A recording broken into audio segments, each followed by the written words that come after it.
Welcome to The Explainer.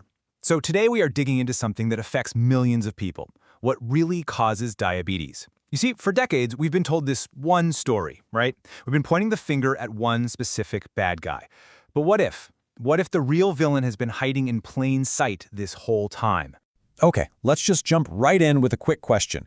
Which one of these do you think is worse for you? A bowl of rice or a glass of fruit juice? Now, your gut instinct, like most people's, probably screams, it's the rice, the starchy carb. But the actual answer? Well, it might surprise you. And it's the very first clue in our whole investigation. It could honestly change how you look at your next meal. So for years, the main suspect, public enemy number one, has been glucose. You know, the sugar you get from carbs like rice and bread. And the biggest piece of evidence they always bring up against it, that infamous blood sugar spike that happens after you eat. We've all heard it, right? Fear the spike. Keep your blood sugar flat. It's been drilled into us. But hang on, what is blood sugar really? All it is the amount of glucose floating around in your bloodstream. And here's the thing. Glucose isn't some kind of poison. It's the basic fundamental fuel that powers every single cell in your body. Your brain, especially. I mean, it pretty much runs only on glucose. It is absolutely 100% essential for you to be alive. Okay, and here is the first major plot twist in our story. What if high blood sugar isn't actually the bad guy? What if it's just the fire alarm, you know? Blaring away, trying to warn us that there's a much deeper problem somewhere else in the building. To find the real source of the fire, we have to look past the alarm and investigate what's actually happening deep inside ourselves. You see, the real issue, the real crime, isn't the high blood sugar itself. It's a condition called insulin resistance. Now, to really get what that means, let's use an analogy. Let's imagine your body is like a big, busy airport. So, in a healthy, functioning body, think of glucose as the passengers arriving at the airport terminal. That terminal is your bloodstream. Now, when these passengers show up after a meal, a gate agent, and that's insulin, comes along and opens the boarding gate. This lets all the glucose passengers get on the plane, which is basically entering your muscle cells to be used for energy. It's a smooth process. Everything runs on time, and the terminal doesn't get overcrowded. But with insulin resistance, well, that's when the gate is broken. The insulin gate agent is there, yelling, "Time to board, let's go," but the gate itself is jammed. The lock is busted. It just won't open. So what happens? All those glucose passengers get stuck in the terminal. It gets super crowded and total chaos breaks out.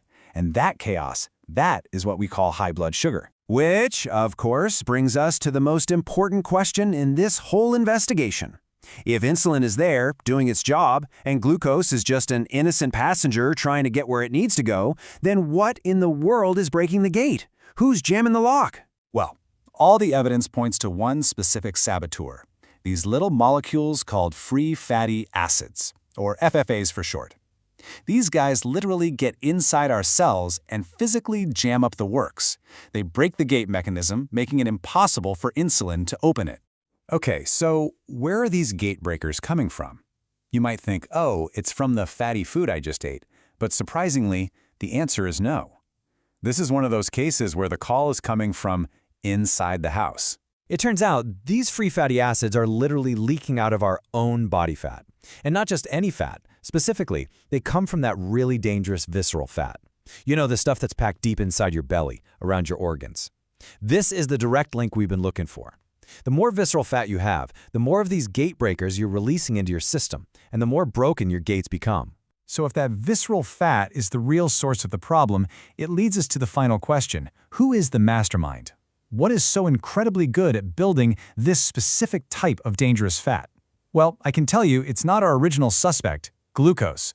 The real villain is a different and frankly far more sinister kind of sugar, fructose. Now, to really understand why fructose is the bad guy here, you have to know that your body handles it completely differently than glucose. Think of glucose like a universal fuel. Almost every cell in your body can grab it and use it for energy. It's flexible. But fructose? Fructose is a one-way ticket. It can only be processed by your liver. And here's the kicker. The liver has no off switch for it. So when a flood of fructose hits your liver, it basically has no choice but to turn it directly into fat. And you'll never guess where this stuff is hiding. Actually, you will. It's everywhere, hiding in plain sight. It makes up half of regular table sugar. It's the main ingredient in high-fructose corn syrup, the stuff that completely flooded our food system back in the 70s. And get this, even some of those so-called healthy sweeteners, like agave nectar, they can be almost pure fructose. It's shocking. And if you look at the timeline, this is the smoking gun. A new, cheap way to make fructose from corn gets introduced in the 70s. By the 1980s, it's in everything. Soda, processed foods, you name it. And what happens immediately after? Obesity and diabetes rates start this terrifying vertical climb that still hasn't stopped. The timing isn't a coincidence. The correlation is it's undeniable. We found our mastermind. Okay, so now that we've unmasked the real villain, this fructose-driven fat problem, let's circle all the way back to the beginning.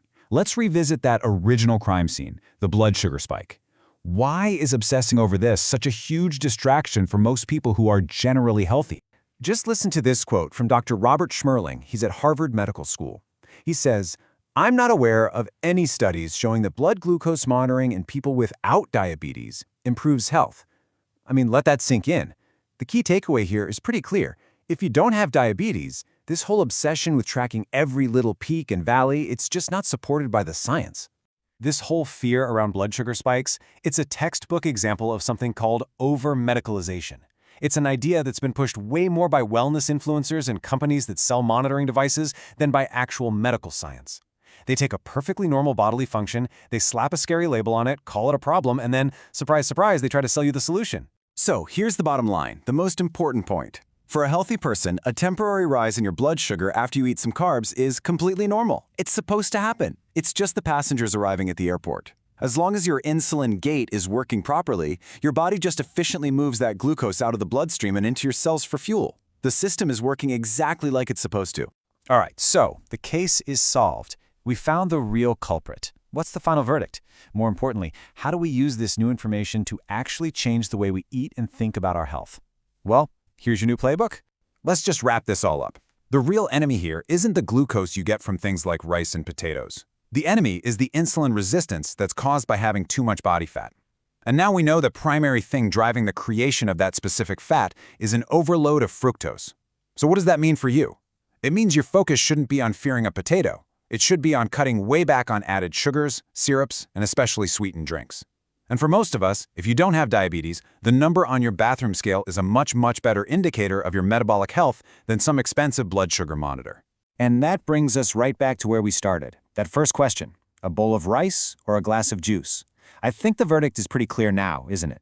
The glucose from the rice is a fuel your body is perfectly designed to handle. But that concentrated shot of fructose from the juice, that's a direct one-way ticket to fat production in your liver. For decades, glucose has been the one wrongly accused, while the real culprit, fructose, got away with it.